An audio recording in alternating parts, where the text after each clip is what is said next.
चलो good morning and let's start.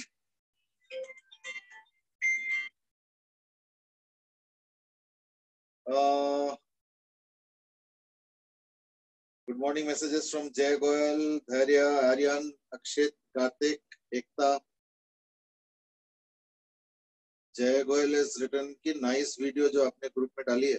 अच्छा वो मैग्नेटिज्म वाला. हाँ इसमें हमने थोड़ा बहुत डिस्कस किया था, but I think when in foreign countries they make the videos, they are very professionally made, so there's a very good attractive way of presentation. I mean, that's always attractive. ठीक है ना. अक्षित says कि आज तो 76,000 cases आ गया. तो देखो चलता रहेगा, है ना. अब मैं कह रहा हूँ भूख हड़ताल करने के लिए जो रिस्क फैक्टर है कोरोना का, अगर कहीं असेंबल्ड तरीके से कर रहे हैं और अगर सब अपने अपने घर में भूख हड़ताल कर रहे हैं, तो देन हु इज चेकिंग. ठीक है ना. तो जय गोयल सेज की एक गुड थिंग इज आज आपकी क्लास कैंसिल नहीं हुई. हाँ बीच बीच में कभी कभी सीपीटी के चक्कर में चलता रहता है. चलो anyway, but then we are almost at the fag end of the syllabus. I don't know about chemistry and maths, but हम लोगों का तो ऑलमोस्ट लास्ट लेग में है. चलो I think we were discussing about photoelectric effect. We were discussing about photoelectric effect. तो let's just find it up. छोटा सा पार्ट बचता है and that is photo cell के. हम लोग एक बिहेवियर पे बात कर रहे थे कि अगर मान लो इंटेंसिटी, मतलब व्हेन आई से intensity it means number of photons that is falling पर सेकंड. ठीक है ना. तो इंटेंसिटी अगर सेम रख के मैं फ्रीक्वेंसी अगर वेरी करता हूं, frequency is changed but intensity is approximately constant. Why intensity constant? Intensity approximately constant. Intensity constant. In that case क्या होगा, देखो ये जो है ना, ये फोटो सेल था और ये सेल लगाया था अलग से हमने जस्ट फॉर चेकिंग. अभी तो ये हो गया यहाँ पे लाइट, तो ये फोटो सेल है, मतलब एक स्कीमेटिक डायग्राम. तो हमने जो डायग्राम बनाया था वो ये था कि इंटेंसिटी सेम होने के कारण क्या होगा ना, सैचुरेशन करंट लगभग सेम आता है. इसलिए सैचुरेशन करंट लगभग सेम ये, लेकिन वो अलग आएगा. क्या बोलते हैं, स्टॉपिंग पोटेंशियल अलग अलग होगा. तो अगर मान लो इसको VS1 मान लेता हूं, इसको VS2 मान लेता हूं और VS3 मान लेता हूं लेट्स से, और ये हो गया फ्रीक्वेंसी 1, ये हो गया फ्रीक्वेंसी 2 और ये हो गया फ्रीक्वेंसी 3. तो इससे मुझे पता चल रहा है कि frequency 3 is greater than frequency 2 is greater than frequency 1. क्योंकि स्टॉपिंग पोटेंशियल ज्यादा का मतलब क्या होता है, फ्रीक्वेंसी ज्यादा. कैसे, ठीक है ना. कैसे, now if you remember the stopping potential, that is equal to H by E into nu minus nu naught. देख लो, this is the stopping potential. तो stopping potential हो गया H by E upon this. तो nu naught H और E, तो nu naught एक material का constant हो गया, H और E ओवरऑल कांस्टेंट हो गया. तो इनसे nu पे डिपेंड करता है. तो nu ज्यादा मतलब स्टॉपिंग पोटेंशियल ज्यादा. Stopping potential means reverse potential, reverse biasing कहते हैं हम लोग को. तो रिवर्स पोटेंशियल, स्टॉपिंग पोटेंशियल सबसे ज्यादा 3 का है. क्यों, क्योंकि फ्रीक्वेंसी 3 का सबसे ज्यादा है. और इंटेंसिटी सेम होने के कारण क्या हो गया ना, सैचुरेशन करंट लगभग सेम है. ये थोड़ा अप्रोक्सीमेट है बट चलो ठीक है.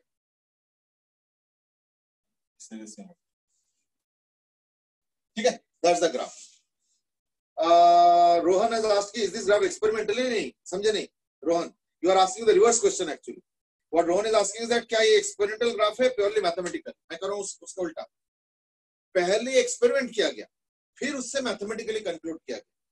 तभी तो मैं उस दिन बोल रहा था कि एक्सपेरिमेंट इनिशियली हर्ट्ज ने किया, ये एक्सपेरिमेंट इनिशियली हर्ट्ज ने किया, लेकिन सारे एक्सपेरिमेंट हर्ट्ज का कंक्लूजन ग्राफ ऑफ उन्होंने किया. लेकिन आइंस्टाइन ने छोटा सा इक्वेशन दे दिया तो उनको नोबेल प्राइज मिल गया, है ना. So that was the case. ठीक है ना. Akshit has asked, is it stopping potential per electron? Now see, this speaks of a little थोड़ा सा आइडिया इसमें प्रॉब्लमेटिक है. पता क्यों, जरा एक चीज सोचो. स्टॉपिंग पोटेंशियल का मतलब समझो. देखो सपोज एक इलेक्ट्रॉन तुमने भेजा और मान लो यहां पे जाके स्टॉप हो जाता, तो किस लिए स्टॉप हुआ, क्योंकि यहाँ पे कोई ना कोई फील्ड है, तो कोई ना कोई फील्ड अगर इधर होगा, सॉरी उल्टा कर दिया, कोई ना कोई फील्ड इधर है, तभी तो रुक गया इलेक्ट्रॉन, ये इलेक्ट्रॉन, और मान लो यहाँ पे जस्ट स्टॉप कर गया। So that is the idea of stopping potential. यानी अगर मान लो यहाँ पे और यहाँ के बीच अगर पोटेंशियल डिफरेंस Vs होता है, so that is the idea of stopping potential, means यहाँ पे जाकर रुक जाए। अब ये एक इलेक्ट्रॉन से क्या मतलब है, अगर मैंने एक और इलेक्ट्रॉन भी दिया होता है थोड़ा सा दूर, मान लो लेट्स से ऐसे करके, तो भी स्टॉप हो गया होता, एक और दिया तो भी स्टॉप। क्यों? क्योंकि इलेक्ट्रिक फील्ड तो पूरे रीजन में एक्ट करता ना, तो चाहे एक इलेक्ट्रॉन को फेंको या 10 इलेक्ट्रॉन फेंको, सारे रुक जाएंगे। तो stopping potential is not for one electron, कि पता चला अगर नंबर ऑफ इलेक्ट्रॉन ज्यादा करोगे तो स्टॉपिंग पोटेंशियल और ज्यादा हो जाएगा, नहीं, ये पूरा बल्क ऑफ इलेक्ट्रॉन्स रुक जाएंगे अगर यही stopping potential. It's not for one particular electron as such, it is actually for, पता नहीं, चलो कोई नहीं, तो like it is for you know the bulk of the electrons, that's the case, ठीक है ना।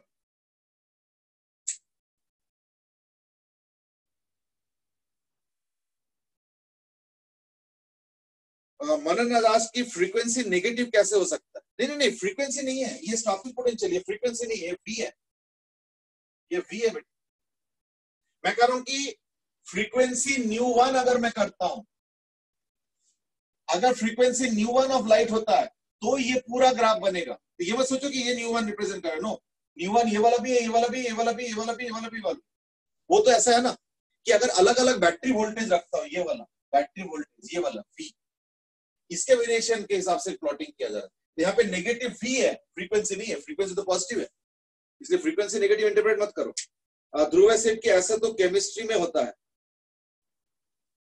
मतलब ऐसा कौन सा फिनोमेना जो कि केमिस्ट्री बोलते अलग हो जाता, फिजिक्स में अलग हो जाता, ऐसे क्यों होगा? फिनोमेना फिनोमेना होता है, फिनोमेना को क्या पता कि केमिस्ट्री वाला आके मुझे देख रहा है या फिजिक्स वाला आके मुझे देख रहा है ना? So I don't know, maybe you wanted to say something else. Now Rohan भी asked an interesting question, that is क्या फ्रीक्वेंसी चेंज करने पे इंटेंसिटी चेंज होगा?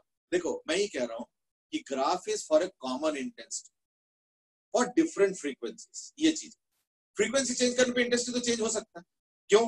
क्योंकि फ्रीक्वेंसी अगर चेंज करोगे और अगर मान लो नंबर ऑफ फोटॉन्स भी चेंज करोगे तब तो कोई दिक्कत नहीं, तब तो इंटेंसिटी सेम रखा जा सकता है। बट मान लो number of photons per second same है, एरिया भी सेम है, और फ्रीक्वेंसी बदल दोगे तो इन दैट केस तो इंटेंसिटी बदलेगा। फ्रीक्वेंसी बढ़ाओगे तो इंटेंसिटी बढ़ेगा और फ्रीक्वेंसी घटाओगे तो इंटेंसिटी घटेगा, ठीक है ना?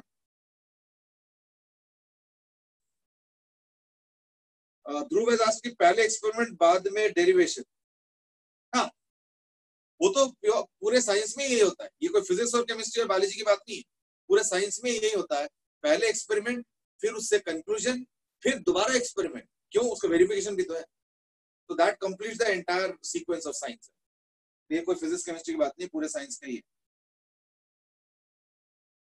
सत्यम से इसकी जो चीज मैंने आपसे कल पूछी थी, कैन यू प्लीज जस्ट री एक्सप्लेन दैट? हो इतना कुछ पूछा गया तो मुझे अब कैसे याद होगा कि तुमने एग्जैक्टली क्या पूछा था? तो why don't you just send it once more, ठीक है ना, so that we can discuss that aspect. चलो I think now it's time to remove this. In the meanwhile Satyam एक बार दोबारा टाइप कर दो, है ना, मुझे याद तो है नहीं क्या पूछ रहे थे, तो then we can discuss possibly. चलो, so that was about variation of photo current. By the way इसके वाई एक्सिस में फोटो करंट था, मैंने बताया नहीं, मतलब ड्रॉ नहीं किया था शायद, but you know it already, तो इसलिए मैंने थोड़ा सा लाइटली ले लिया, ठीक है। That was about your photo electric effect, ठीक है ना। इस चैप्टर में एक्चुअली दो एक्सपेरिमेंट है, ठीक है ना, दो एक्सपेरिमेंट है। चैप्टर का नाम क्या है? Dual nature. तो what does photo electric experiment do? ना, फोटो इलेक्ट्रिक एक्सपेरिमेंट के पहले light was considered as a wave. क्यों? उसके पहले वेव ऑप्टिक्स हमने पढ़ा है कि लाइट को वेव मानते हुए हमने सारा फेनोमेना डिस्क्राइब किया, डिस्पर्शन डिस्पर्शन बता रहा हूँ, डिफ्रैक्शन डिस्कस किया, इंटरफेरेंस डिस्कस किया, रिफ्रैक्शन डिस्कस किया, है ना, रिफ्लेक्शन डिस्कस किया, सब कुछ हमने डिस्कस किया। और लाइट स्ट्रेट लाइन के अलावा साइड वाइड में कैसे पहुंच जाता है उसका भी डिस्कशन किया, तो तमाम चीजें हमने डिस्कस किया था। Everywhere one thing was common, that light was considered as a wave. Photo electric effect में क्या हो गया? Light was considered as a particle. यानी कि लाइट कई जगह पे अपना वेव बिहेवियर दिखाता है और कई जगह अपने पार्टिकल बिहेवियर दिखाता है। तो यही तो होता है डुअल नेचर ना। तो इस चैप्टर में डुअल नेचर के बारे में बात करेंगे हम। तो यानी we are talking about dual nature of light, dual nature. ठीक है, तो photo electric effect demonstrated, photo electric effect demonstrates या demonstrated क्या ना पार्टिकल बिहेवियर ऑफ लाइट। इसका मतलब ये नहीं कि ओनली पार्टिकल बिहेवियर, बट ये अलग अलग जगह पे अलग अलग टाइप का बिहेवियर प्रोमिनेंस में आता है। तो फोटो इलेक्ट्रिक इफेक्ट में पार्टिकल नेचर प्रोमिनेंस में। आज हम लोग डिस्कस करेंगे इलेक्ट्रॉन के बारे में। इलेक्ट्रॉन एज ए पार्टिकल हम लोग प्रूव कर चुके हैं। कैसे? तो याद करके देखो, एक इवैक्यूएटेड चेंबर में अगर एक हाई पोटेंशियल डिफरेंस अप्लाई करोगे, एक हाई पोटेंशियल डिफरेंस अप्लाई करोगे,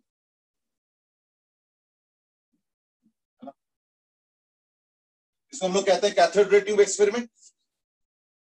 कैथोड रे ट्यूब एक्सपेरिमेंट कैसे ना, ये इवैक्यूएटेड चेंबर,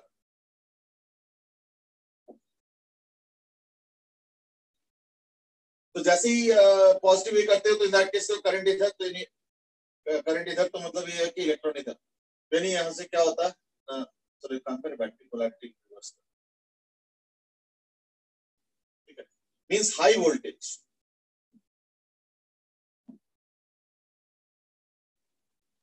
तो इसमें क्या होता है, तो इलेक्ट्रॉन्स यहां चलने लगते हैं। So these are called as cathode rays. Cathode rays are nothing but electrons. इसलिए ऐसे कोई नया चीज नहीं है, कैथोड रे भी इलेक्ट्रॉन ही। तो इलेक्ट्रॉन ऐसे जा रहा है। अब देखो क्या है कि इलेक्ट्रॉन के डुअल नेचर, तो इलेक्ट्रॉन के पार्टिकल और वेव, ये हम डिस्कस कर रहे हैं ना। तो इलेक्ट्रॉन इज अ पार्टिकल, इसका प्रूफ तो पहले ही हो चुका। कैसे? तो हम एक काम करते हैं, ये जो ट्यूब मैंने दिखाया, यानी particle nature of electron, particle nature of electron, ये जो चीज मैं बताने वाला हूं, the thing that I am going to tell you right now is something that you already know, क्योंकि तुम लोगों ने ये सब चीजें केमिस्ट्री में क्लास 11th में किया हुआ। तो फिर भी मैं एक बार याद दिलाता हूं, इज दैट यही ट्यूब मैं बड़ा करके दिखा रहा हूं। तो हमने क्या किया, यहाँ पे एक ऑब्स्ट्रक्शन रखा और इसी लेवल पे एक फैन रखा हूं ऐसे, इस तरीके।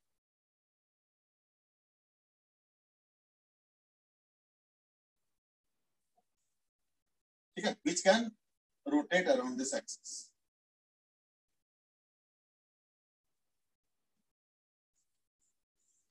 ठीक है, ये ऑब्स्ट्रक्शन इसी लेवल पे है, ये एक ऑब्स्ट्रक्शन है। तो क्या होगा, इलेक्ट्रॉन आएंगे, इलेक्ट्रॉन आएंगे, इलेक्ट्रॉन आएंगे, तो ये वाले इलेक्ट्रॉन्स तो यहीं पे रुक जाएंगे ऑब्स्ट्रक्शन, और ये वाला इलेक्ट्रॉन जाके हिट करेंगे। तो हिट करते क्या होगा, ये घूमने लगता है,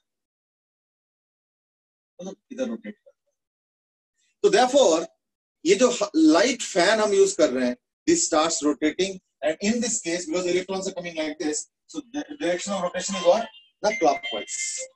ठीक है, so the direction of rotation in this case is what, ना क्लॉकवाइज।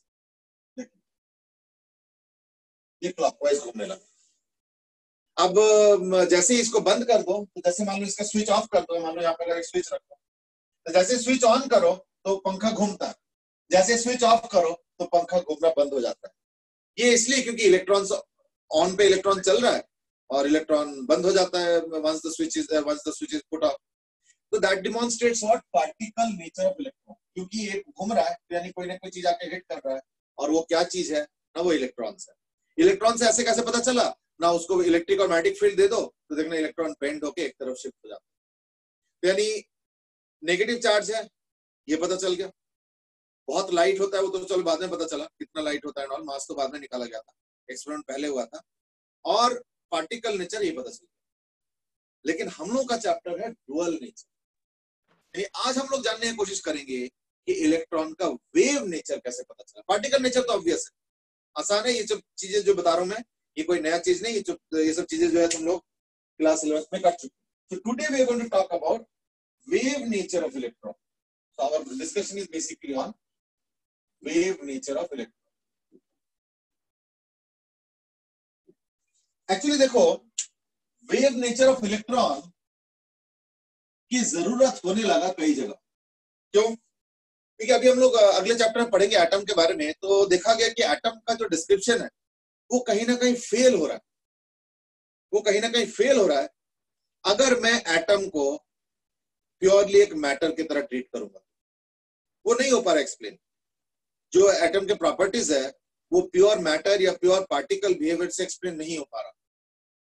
तो कहीं ना कहीं साइंटिस्टों को हिंट मिल रहा था कि ये इसके मतलब कुछ और है, यानी पार्टिकल नेचर से तो एक्सप्लेन नहीं हो पा रहा, यानी शायद वेव नेचर की तरफ इंडिकेट कर रहा. लेकिन उस समय इतना कॉन्फिडेंस नहीं था कि हाँ वेव नेचर. फिर बाद में डी ब्रॉली आए तो उन्होंने वेव नेचर के बारे में कुछ बताया. फिर डी ब्रॉली का थीसिस यूज किया बोर ने, नील्स बोर. तो उन्होंने फिर यूज करके एटम का डिस्क्रिप्शन अच्छे से किया. हाइड्रोजन एटम का तो बहुत अच्छे से डिस्क्रिप्शन दिया. लेकिन क्या वो था premise is electron is a wave. अब इलेक्ट्रॉन एज अ वेव मानते हुए कई सारी चीजें एक्सप्लेन हो रहा था, तो देयरफॉर एक भरोसा बन रहा था, एक विश्वास बन रहा था कि हाँ इसके मतलब इलेक्ट्रॉन एक वेव जरूर काम करता है या बिहेवियर दिखाता है. लेकिन उसका कोई ऑथेंटिक प्रूफ नहीं मिल रहा कि भाई कैसे दिखाएं कि हाँ इलेक्ट्रॉन, अब इलेक्ट्रॉन का वेव नेचर एज्यूम करो तो वो चीज वैलिड हो पा रहा है. लेकिन ये this is not a way to prove really wave nature. तो कहीं ना कहीं वेव नेचर को वेव के प्रॉपर्टी के थ्रू लिंक करके बताना पड़ेगा, क्योंकि और कोई तरीके से प्रूव नहीं हो रहा है. वेव मानो तो प्रूव हो रहा है. That is not a very good way of proving कि हाँ उसके अंदर वेव नेचर. तो फाइनली इलेक्ट्रॉन का जो वेव नेचर है वो प्रूव हुआ from this experiment that we are going to discuss today. That experiment is called as Davison-German.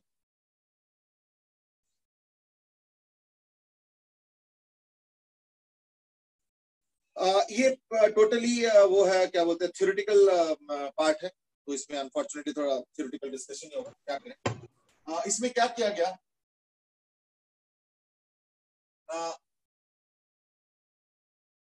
एक हीटिंग कॉइल लिया.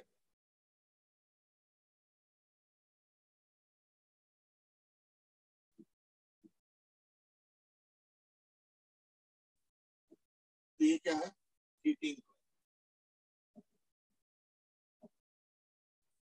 हीटिंग कॉइल में क्या होता है, जैसे जैसे वो अंदर से मटेरियल हीट होता है ना, तो इन दैट केस क्या होता है, इलेक्ट्रॉन्स को एनर्जी मिलता है, तो इलेक्ट्रॉन कई बार मटेरियल से निकल जाता है. That is called as thermionic emission.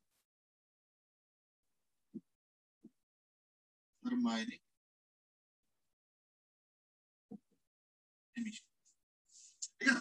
That is called as thermionic emission. तो इससे इलेक्ट्रॉन निकलने लगता है, ऐसे करके इलेक्ट्रॉन. तो these are electrons.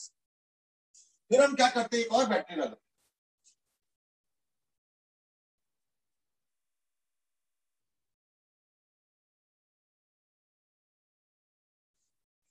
इसको हम लोग कहते हैं HT battery, high tension battery. मतलब होता है powerful high voltage.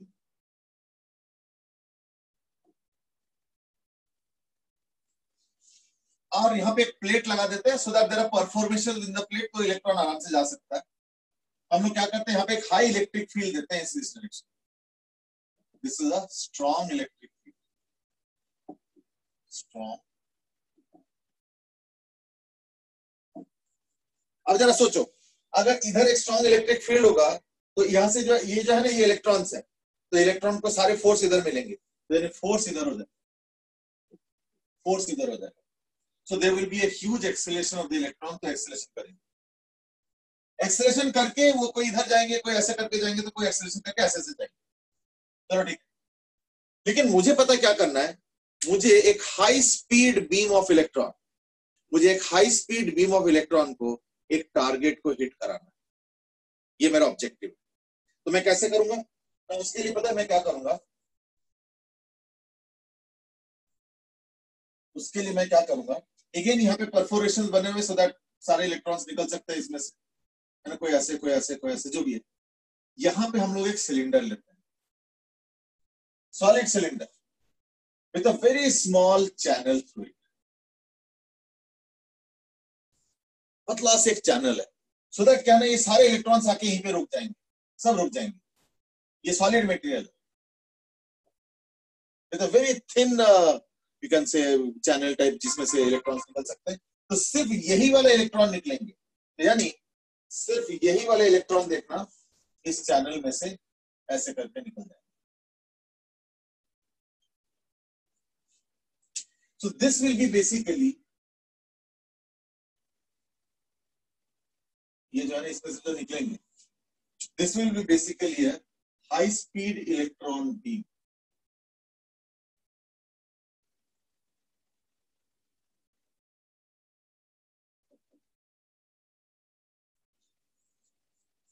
Very high speed electron beam. और फिर इसको एक टारगेट पे रखा जाता है। This is a heavy metal target.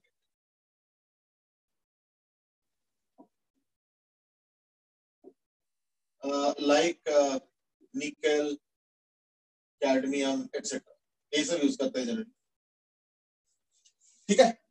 Like निकल, कैडमियम, टंगस्टन भी यूज करते हैं, एटसेट्रा, ठीक है। टंगस्टन का क्या डब्ल्यू हो ना, या जो भी है, तो एटसेट्रा हो गया।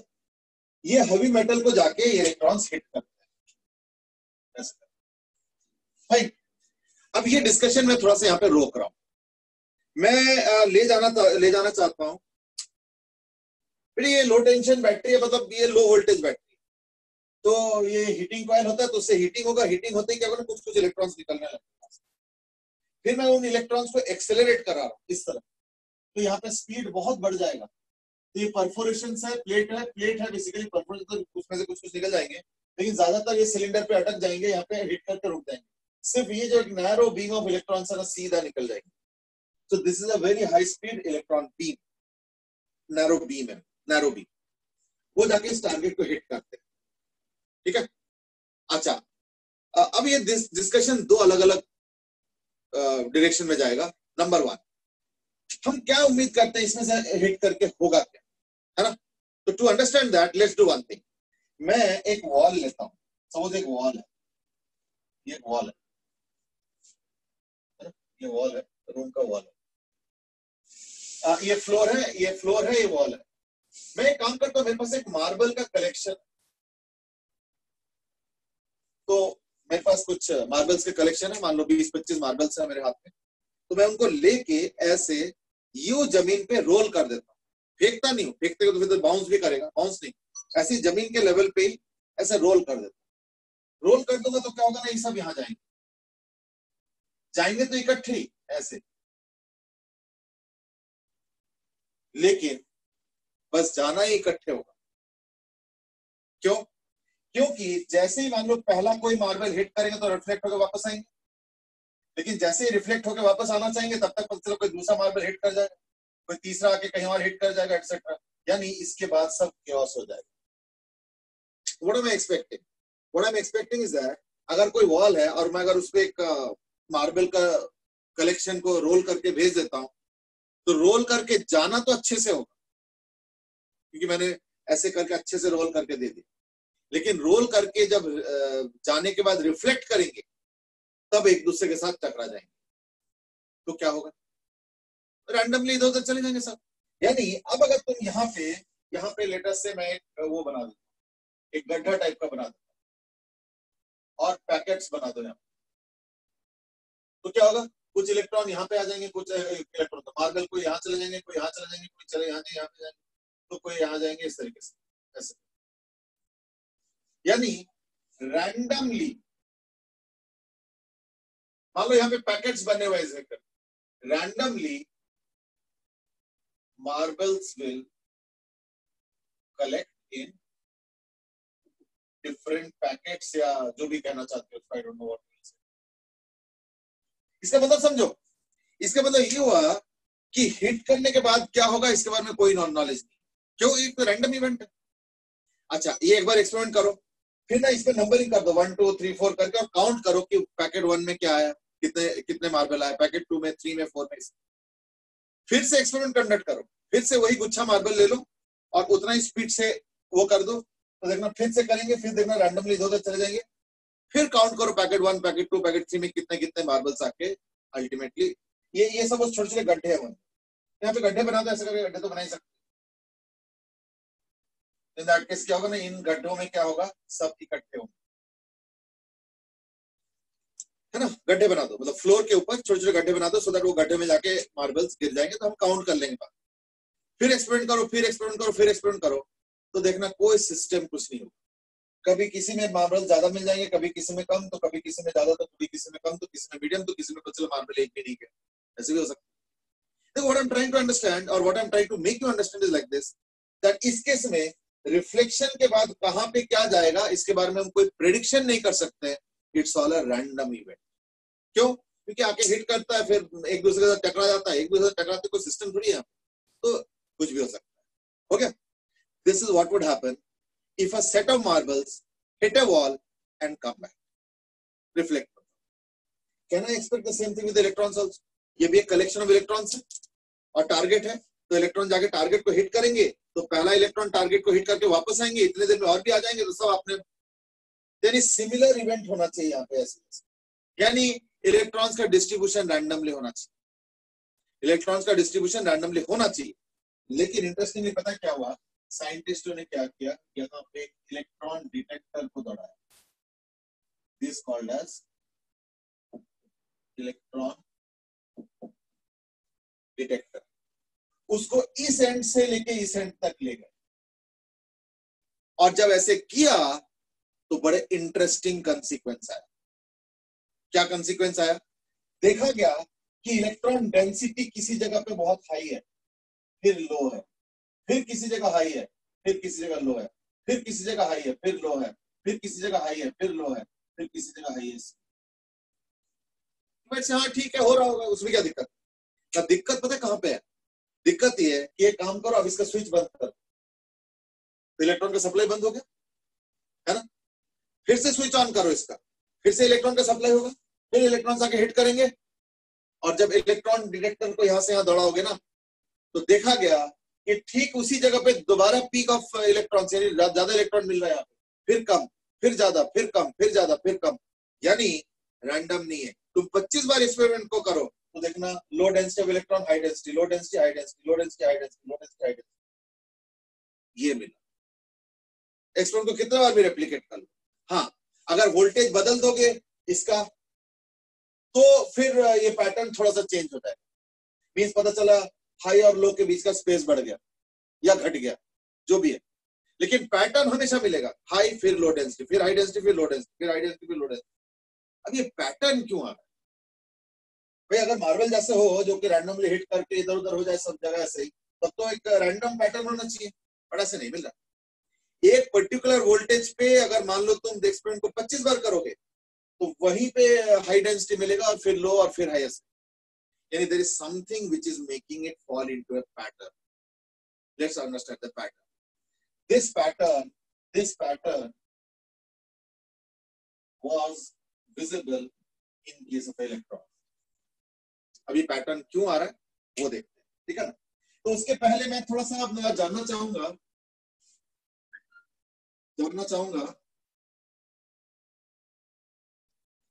इज दैट तुम लोगों ने ये इक्वेशन करा है क्या?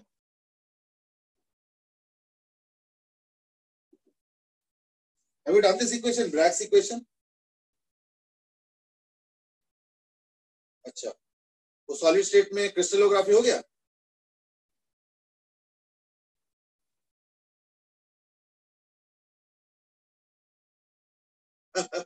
Manan has given a good idea, and that is ज्यादा एक्यूरेसी के लिए वेलोसिटी सिलेक्टर क्यों नहीं यूज कर सकते? See, the idea is not a velocity selector या velocity. The idea is not that. Idea is the presence of electron. कम ज्यादा velocity से हमें कोई कंसर्न नहीं है. The idea is to detect the presence of electron. तो देखा गया कि यहाँ पे इलेक्ट्रॉन ज्यादा मिल रहा है, फिर यहाँ पे कम मिल रहा है, फिर यहाँ ज्यादा मिल रहा है, फिर कम मिल रहा है, फिर ज्यादा, ये एक पैटर्न है, एक रिपीटेटिव पैटर्न है कि पहले हाई फिर लो, फिर हाई फिर लो, फिर हाई फिर लो। अब इस टाइप का पैटर्न तो एक्सपेक्टेड नहीं था, है ना, क्योंकि मार्बल जैसे अगर हो इन दैट केस तो कहीं पे भी कुछ भी हो सकता है, और अगर मैं 5 बार एक्सपेरिमेंट करूंगा तो 5 बार अलग अलग आंसर आना चाहिए, लेकिन ऐसे नहीं हुआ। एक पर्टिकुलर वोल्टेज अगर सारा पैरामीटर्स अगर सेम रखोगे तो वहीं पे हाई, वहीं पे लो, वहीं पे हाई, वहीं पे लो, सब कुछ पैटर्न वही। सो देयर इज समथिंग, कुछ तो है। अब क्या है मैं वो समझा रहा हूँ। तो मैं इसलिए जानने की कोशिश कर रहा था कि लाइक ब्रैग्स इक्वेशन पढ़ा या नहीं। तो मैं जस्ट एक इंट्रोडक्शन दे देता हूँ इस इक्वेशन का। वैसे ही सिलेबस का पार्ट नहीं है, तो इसलिए नहीं करना is not a crime. I was just curious कि अगर बाय चांस हुआ हो तो। Bragg interestingly was an interesting scientist. Father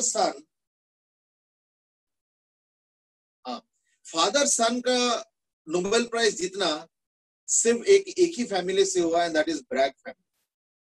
बाकी हस्बैंड वाइफ का हुआ है, जैसे क्यूरी फैमिली का हुआ है, या मदर डॉटर भी हुआ है उसी क्यूरी फैमिली से हुआ है, या चाचा भतीजा भी हुआ है, जैसे हमारे वो सीवी रमन एंड वेंकट है ना, सॉरी चंद्रशेखर, तो वो भी कुछ चाचा भतीजा थे। तो फैमिली के अंदर नोबेल प्राइज जीते हैं, एक से ज्यादा जीते हैं, ऐसे बात नहीं है। पर फादर सन, बाप बेटा ठीक है ना, वो सिर्फ ब्रैग फैमिली में ही हुआ। तो वो अलग बात है कि उसमें भी कंट्रोवर्सी है। कुछ लोग कहते हैं कि just to increase the family prestige, I mean वो एक्चुअली काम ज्यादा बेटे ने किया है, लेकिन उन्होंने नहीं, शायद उल्टा, मतलब काम शायद पापा ने ज्यादा किया और बेटे के नाम से पब्लिश करा दिया। So that I mean those are also stories, maybe you can read on that. चलो खैर, let me come to Bragg's equation. What is Bragg's equation? Bragg's equation वैसे कुछ साइंटिस्ट ना बड़े पाथ ब्रेकिंग काम किया है। ब्रैग बोला जाता है is the father of modern crystallography. तो Bragg is supposed to be the father of, why use the word modern, crystallography. Crystallography means the study of crystals and their lattices and orientations, this that। तुमने पढ़ा तो है crystal के different types है ना, body centre, face, ये वो बहुत सारी चीजें पढ़ा है। तो he was supposed to be the pioneer in that. Pioneer in this sense that he only devised what is called as X-ray crystallography. ठीक है ना, he only introduced what is called as X-ray crystallography।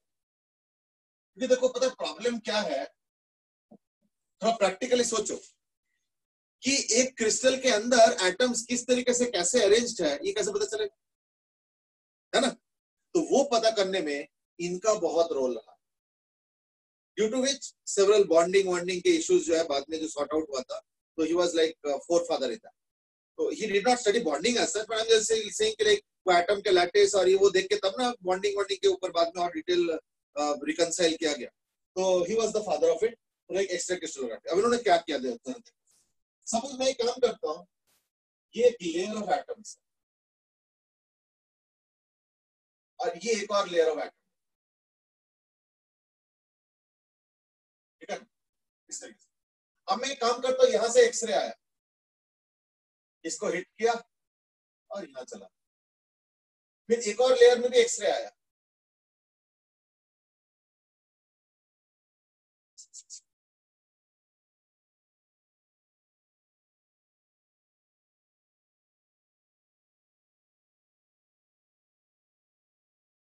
Hit किया और यहां चला,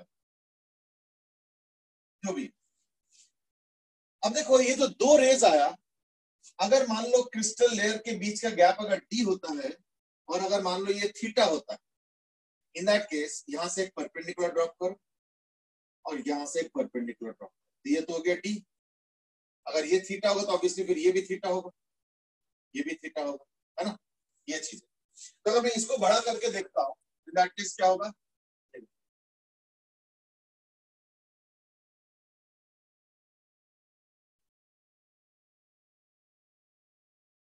ये D हो गया, ये हो गया extra path D sine theta, ये हो गया यहाँ का एक्स्ट्रा पाथ डी साइन, और इस बार थीटा नेग्लिजिबल नहीं होगा, वो थीटा 30, 40, 60 डिग्री कुछ भी हो सकता है। तो therefore path difference is equal to आ गया 2d साइन। अब यहाँ पे एक पैटर्न देखोगे, स्क्रीन रखोगे तो पैटर्न उसमें क्या होगा, ब्राइट तब होगा जब 2d sine theta is equal to n lambda, इससे डी आ जाता है एन लैम्डा बाई 2 साइन,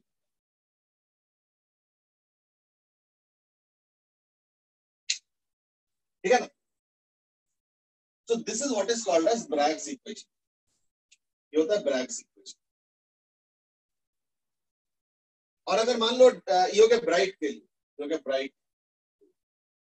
और अगर डार्क चाहिए तो in that case n minus half lambda, तो d इज इक्वल टू, और डार्क के लिए हो जाएगा d इज इक्वल टू, ये n माइनस हाफ लैम्डा कर लो, तो ब्राइट के लिए आ गया, और डार्क के लिए क्या आ जाएगा, 2d sin theta is equal to n minus half lambda, then d is equal to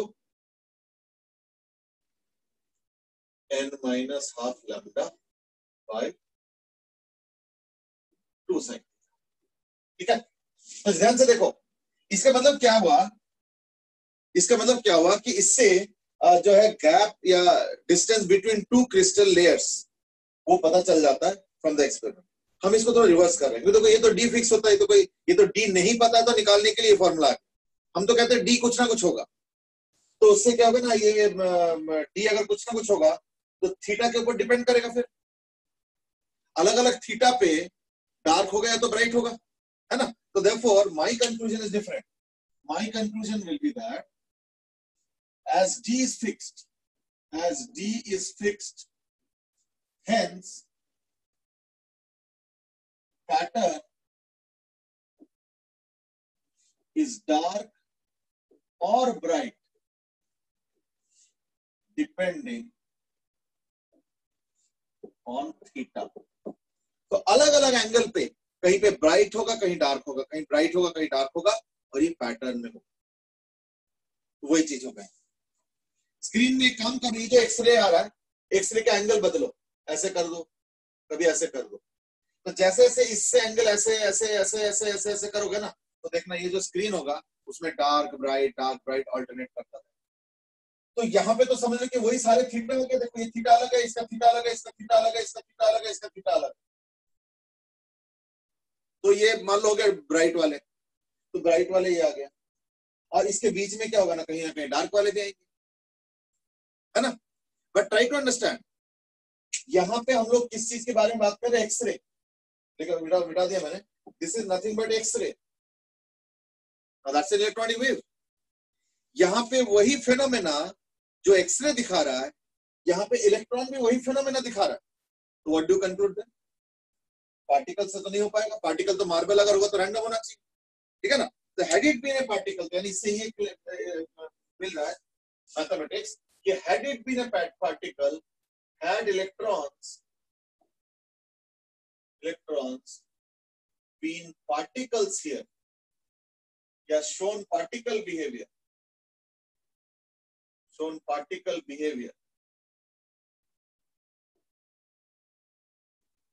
there would be no pattern।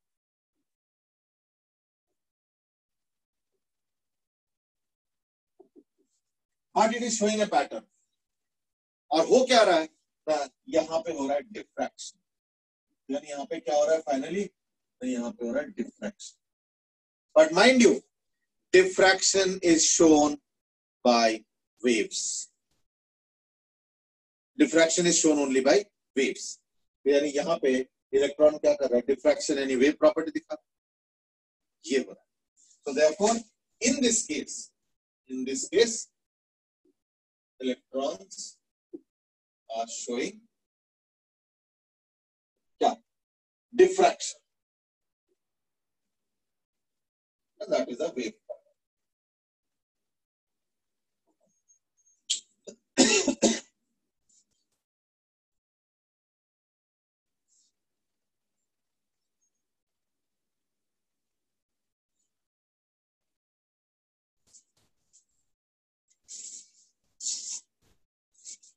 ठीक है, यानी in this case electrons are showing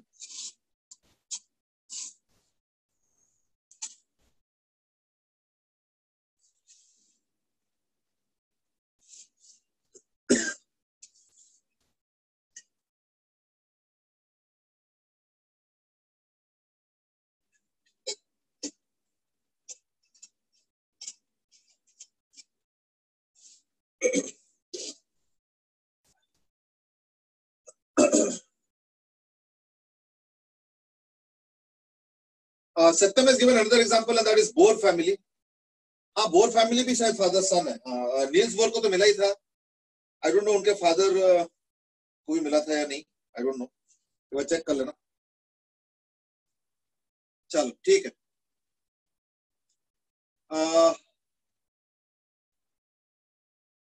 अच्छा, उनके सन को मिला था, चलो may be.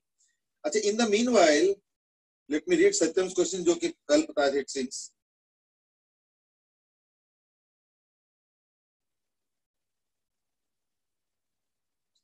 Satyam, question is not clear.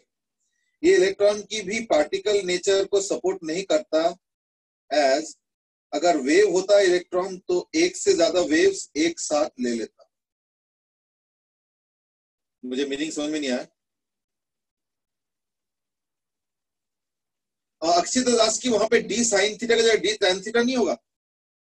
नहीं, ये डी है, ये वर्टिकल वाला डिस्टेंस डी है, ये 90 डिग्री है, ये डी है, दिस इज डी। तो ये हाइपोटेन्यूज डी हुआ ना, तो फिर ये तो डी साइन थीटा हुआ।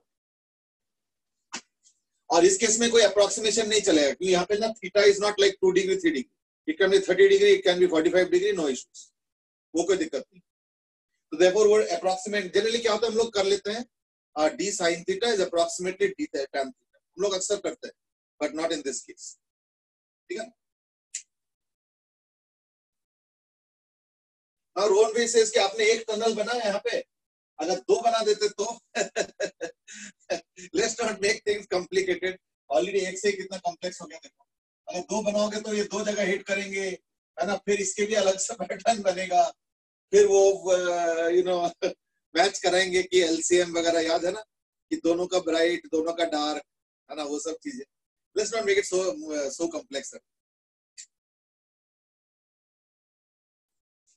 ओह अच्छा, सॉरी सॉरी सॉरी, हाँ मैंने एक लेबलिंग गलत किया, ठीक है अक्षित, यू आर राइट। तो मैंने लेबलिंग गलत किया, मैंने यहाँ पे डी दे दिया, ये लेबलिंग गलत किया। डी एक्चुअली ये है, ये देखिए, D is the distance between crystal layers, gap between two layers. ये मैंने गलत लिखा था, ये डी है, इसलिए मैंने डी साइन थीटा लिखा। वो लेबलिंग के टाइम मैंने गलत कर दिया, ठीक, आई अंडरस्टैंड। सत्यम सेज कि आई वाज सेइंग कि फोटोइलेक्ट्रिक इफेक्ट इलेक्ट्रॉन के पार्टिकल नेचर को भी सपोर्ट नहीं करता। नहीं, इलेक्ट्रॉन पार्टिकल है, इसमें तो कोई डाउट है ही नहीं, वो तो शुरू से ही कोई डाउट नहीं था। इलेक्ट्रॉन वेव नेचर कैसे है, ये थोड़ा विश्वास करने में दिक्कत है। और देखो, ये सब आइडियाज में जब आया था ना, तो उस समय इलेक्ट्रॉन एक वेव हो सकता है, ये तो जस्ट एक गेस था, कंजेक्चर था। और वो भी क्यों? क्योंकि इलेक्ट्रॉन वेव नेचर मानते ही ना कुछ चीजें सॉल्व हो रहा था, जैसे हाइड्रोजन स्पेक्ट्रम के एक्सप्लेनेशन वगैरह, ये तभी हो पा रहा था जब इलेक्ट्रॉन को वेव नेचर मान, तो वेव नेचर मानते हुए सोल्यूशन आ गया। लेकिन वेव नेचर का कोई ऑथेंटिक डेमोन्स्ट्रेशन भी तो होना चाहिए। तो वेव नेचर ऐसे कैसे मान ले? जस्ट बिकॉज ये एक आंसर मिल जाता है किसी तरीके से, तो इसका मतलब क्या कि कुछ भी एक सही मान लो? ये भी तो सही नहीं है ना, और वैसे भी साइंस है। तो फाइनली डेविसन जर्मन ने क्या किया, इन्होंने ऑथेंटिक प्रूफ दिया कि देखो इलेक्ट्रॉन वेव नेचर दिखाता है, जैसे उन्होंने ये सारा कुछ करके दिखाया। दैट वाज द थिंग, ठीक है ना।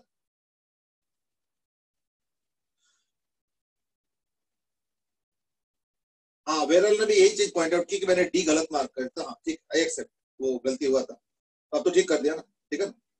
तो मनन से क्या उन्होंने फिर थ्योरी के बेसिस पे एक्सपेरिमेंट किया था? Now this is an interesting thing that you are asking. See, actually what happened was that ये एक बार नहीं हुआ, कई जगह हुआ है। जैसे मैं एक एग्जांपल बताता हूँ। अब बोस-आइंस्टाइन कंडेंसेट वाज प्रेडिक्टेड। अब वो प्रेडिक्टेड एक्सपेरिमेंटली नहीं हुआ, वो मैथमेटिकली हुआ कि अगर ये चीज सही है, ये चीज सही है, तो एक ऐसे स्टेट ऑफ मैटर एग्जिस्ट करना चाहिए। तो उन्होंने नाम दे दिया Bose Einstein condensate. It was born out of Bose Einstein's theory, जो उन्होंने कुछ स्टैटिस्टिकल एनालिसिस किए थे उसके ऊपर।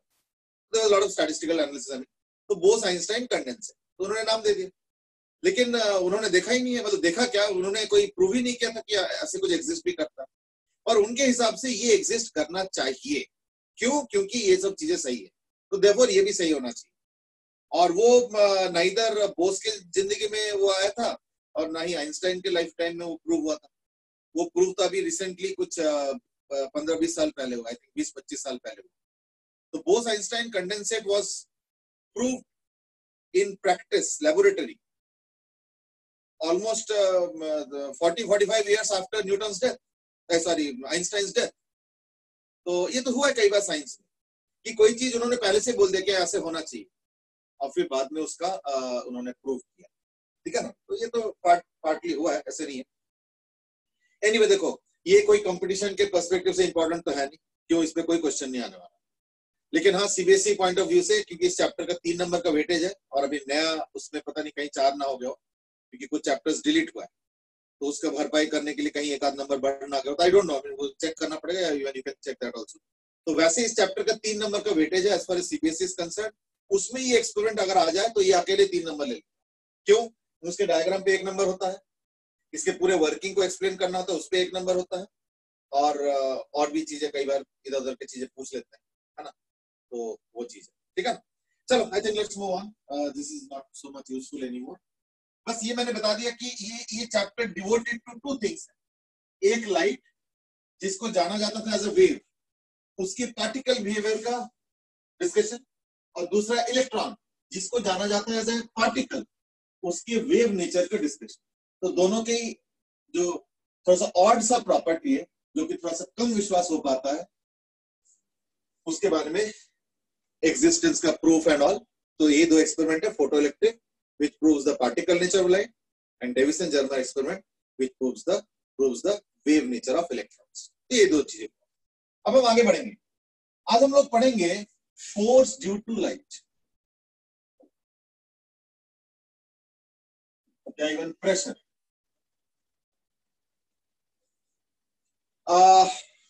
As I said कि अगर लाइट पार्टिकल है, तो पार्टिकल अगर कहीं हिट करता है तो फोर्स भी आएगा.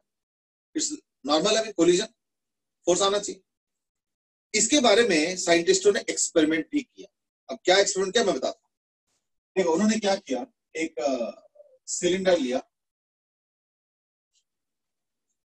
एक ट्यूब रखा, यहां पे उन्होंने एक स्ट्रॉन्ग लेजर लाइट वो किया, स्ट्रॉन्ग लेजर.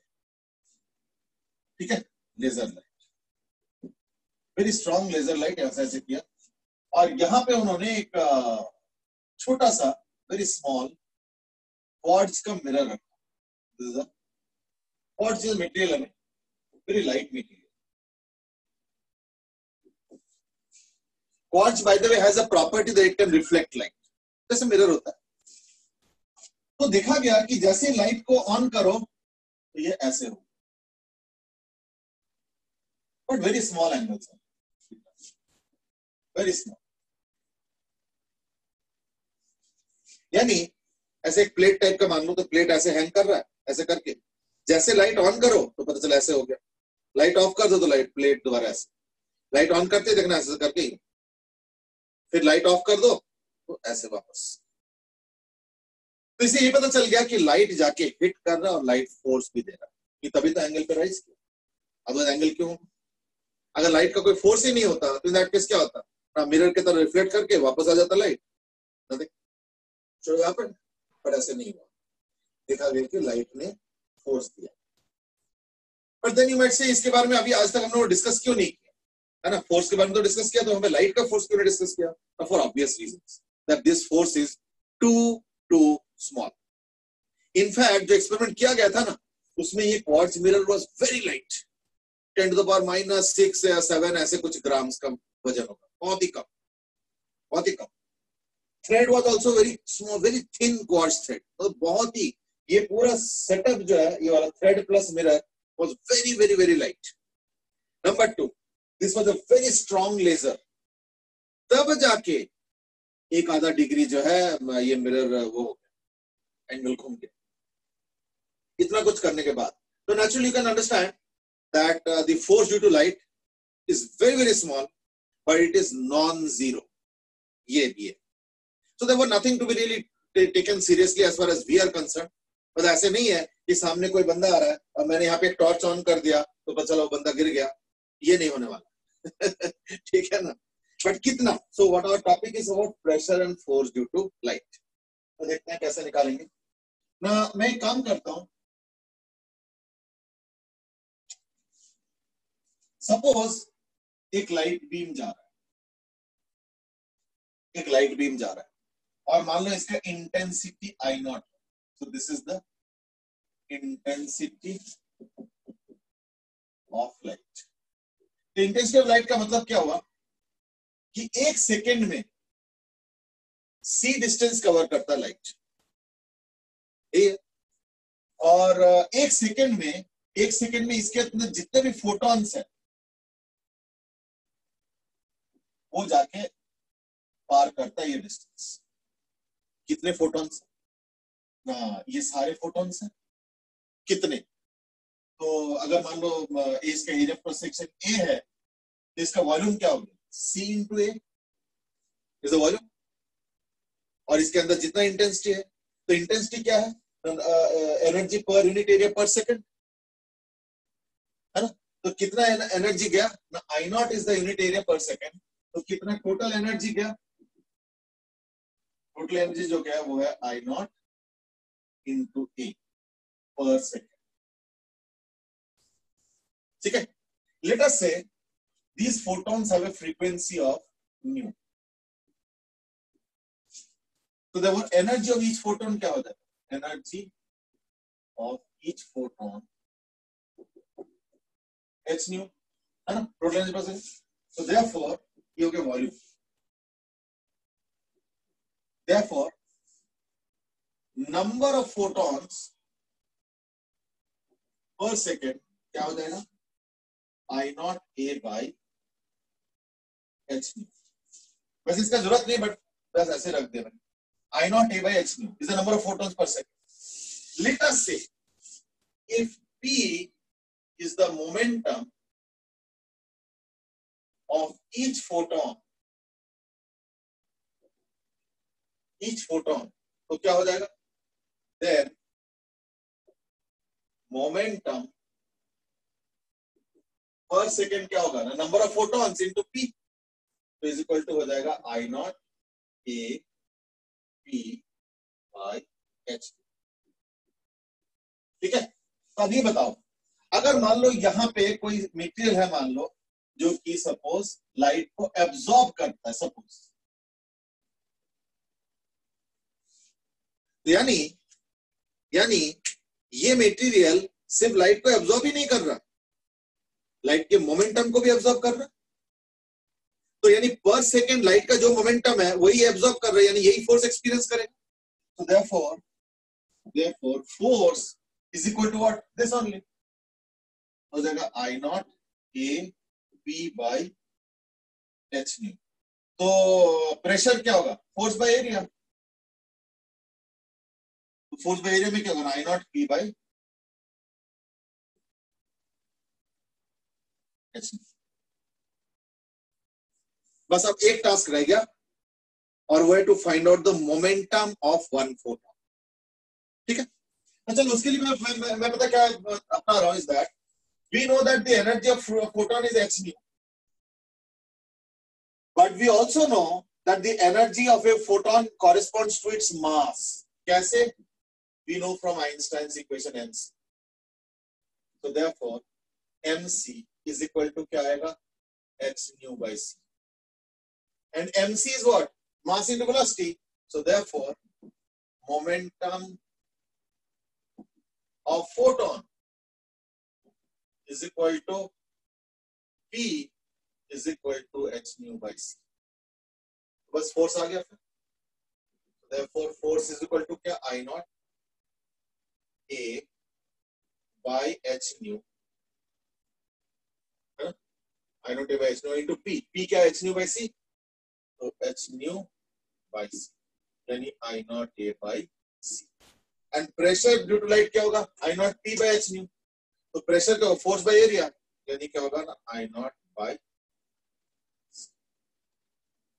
ये हो गया प्रेशर का फॉर्मूला, ये हो गया फोर्स का formula.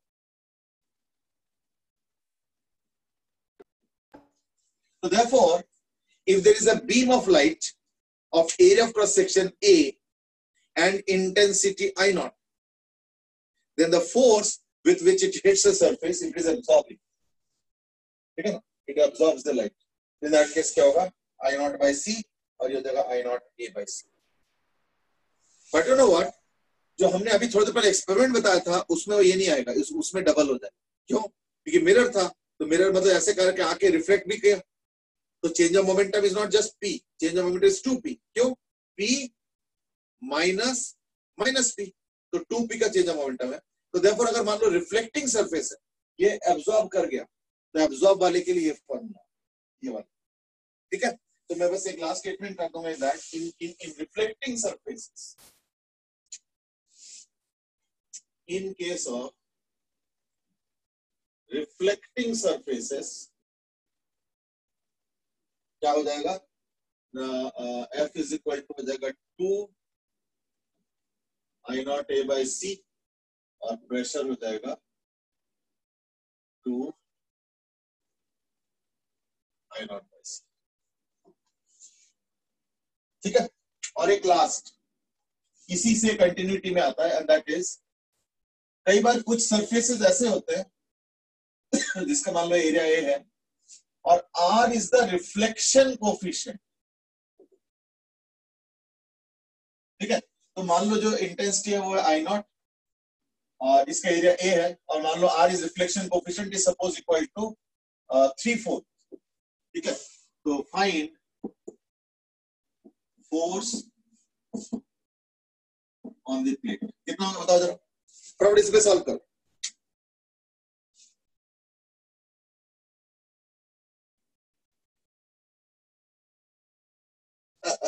Now there is a philosophical question which has come up. I don't know whether it is very appropriate at this forum, but ठीक है, there is no harm in discussing it.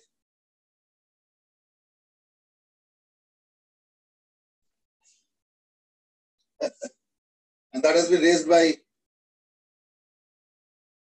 Akshay. देखो, reflecting surface पे कोई नया चीज नहीं हो रहा है. एब्जॉर्बिंग सरफेस पे कितना आ गया? ये I naught A by C force आ गया और प्रेशर हो गया I naught by C. Reflecting में क्या होगा? See something like if I catch a ball, so the momentum changes mv. I mean plus or minus depending on the convention, that's up to you. लेकिन अगर मान लो उसी को मैं back से हिट करता हूँ तो mv से आया और mv से गया, या माइनस mv से आया और प्लस mv से गया, तो चेंज इन मोमेंटम तो ट्वाइस हो गया ना. तो अगर 100% रिफ्लेक्टिंग सरफेस होगा, in that case absorbing surface पे जो change in momentum होता है, रिफ्लेक्टिंग में क्या होगा? उसका डबल हो जाएगा. ठीक है ना? तो वही चीज मैंने लिखा. तो मैंने इसलिए क्या किया? कुछ नहीं किया.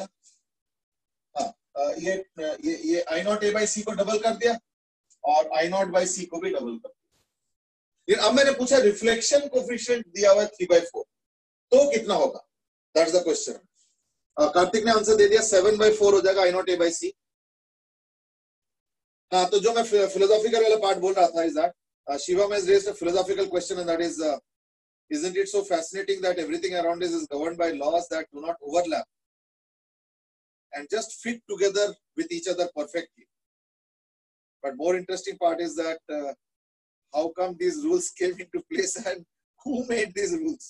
So that brings us to that philosophical eternal debate keh lo ya discussion keh lo, is that is there somebody who is making these rules, or nature has its own way of making its own rules?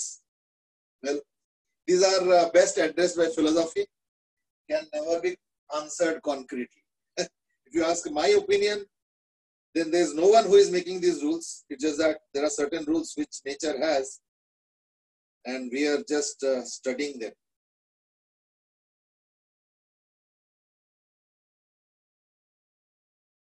Chalo. In the meanwhile,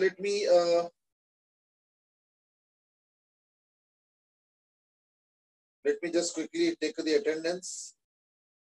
The attendance.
In fact you know what, when you are talking about philosophy, मैं एक चीज realise कर रहा हूँ कि nowadays weeks are going somehow very fast, and even I'm able to realize today we are on Thursday. आज सुबह उठ के somehow पता नहीं क्यों मुझे Tuesday लग रहा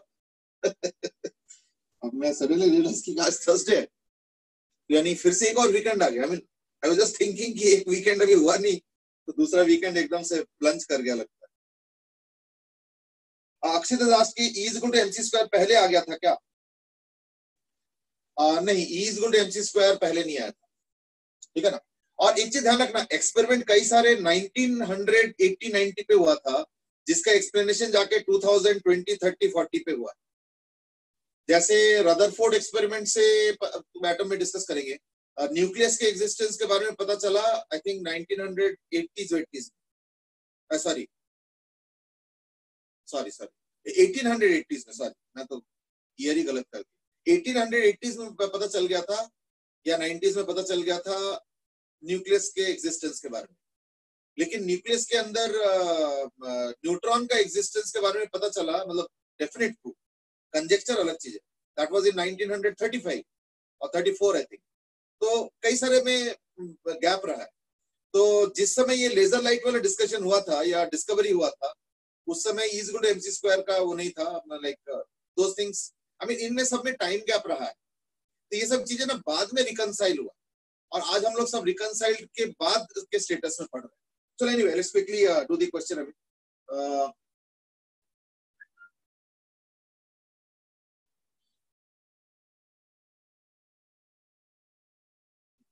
Satyam has made Satyam says with a little guilty conscience कि ऐसे कमेंट तो मुझे करना नहीं चाहिए क्योंकि टाइम वेस्ट ही होता है इसमें, लेकिन क्योंकि आज का क्लास टाइम खत्म ही हो रहा था तो like maybe I thought I make the comment. The comment is that on Shivan's question is that everything is in the world is just symmetric and exactly same for every single entity. I hope you are true. I hope you are true. क्योंकि ये gravitation में ही problem है. Gravitation वो symmetry है नहीं. तो that's why scientist भी तुम्हारे ये जो तुमने स्टेटमेंट किया ना, साइंटिस्ट भी इसी को बिलीव करते हैं कि सिमेट्री होने चाहिए और शायद होंगे, और ग्रेविटेशन में भी नेगेटिव पार्टिकल निकलेगा और फिर हम ग्रेविटेशन लॉज को रिविजिट करेंगे. तो let's hope that happens. Anyway, in the meanwhile let's quickly work out this. तो 3/4 रिफ्लेक्शन हो गया, यानी 3/4 वाले का तो ये आ जाएगा, और जो 1/4 वाले का वो ये आ जाएगा. तो हमें क्या चाहिए था? फोर्स. तो फोर्स तो I0 A/c है. तो 3/4 वाले का रिफ्लेक्शन यानी ये, यानी 3/4 into this, तो 2I0 A/c प्लस ये वाला 1/4 हो जाएगा, 1/4 into I0 A/c, ठीक है ना. तो ये आ जाएगा, यानी ऑब्वियसली 7/4 I0 A/c, ठीक है. इजी क्वेश्चन, ऑब्वियसली इसमें कोई टफ क्वेश्चन नहीं है. लेकिन मैं क्योंकि अब तो आज टाइम नहीं है, लेकिन मैं क्वेश्चन होमवर्क देके छोड़ देता हूँ और कल इस पे डिस्कस करेंगे. And that is let us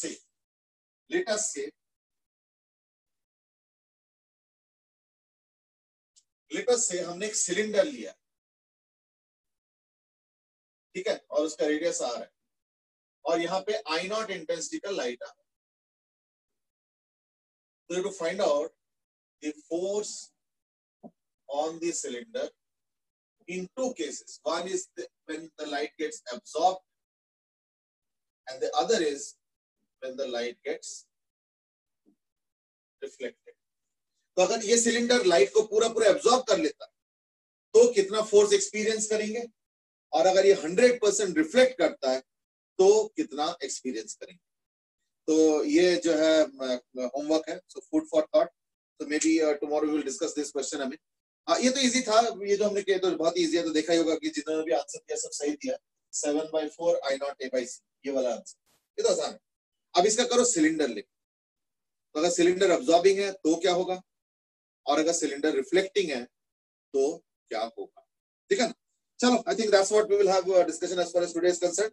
तो हम लोग आगे बढ़ेंगे. अब कल के क्लास में इसको खत्म करेंगे, और फिर hopefully we can start with the discussion on atoms tomorrow or maybe Monday. We'll see. ठीक है, चलो आज के लिए इतना ही. फिर thank you sir. Length of the cylinder वो HH ले लेना अपने, आपको तो पता ही, तो हाइट वाइट अपने आप ले लो, रेडियस R है और हाइट H ले लो। Thank you sir. Thank you. Dhruv has just made a comment and that is absorb में तो जस्ट क्रॉस सेक्शनल एरिया से मल्टीप्लाई कर देंगे, बिल्कुल सही बात। एब्जॉर्प्शन वाला इजी है, आई अंडरस्टैंड, रिफ्लेक्शन वाला भी ट्राई करो, ठीक है ना। चलो आज के लिए इतना ही, okay, thank you and have a good day.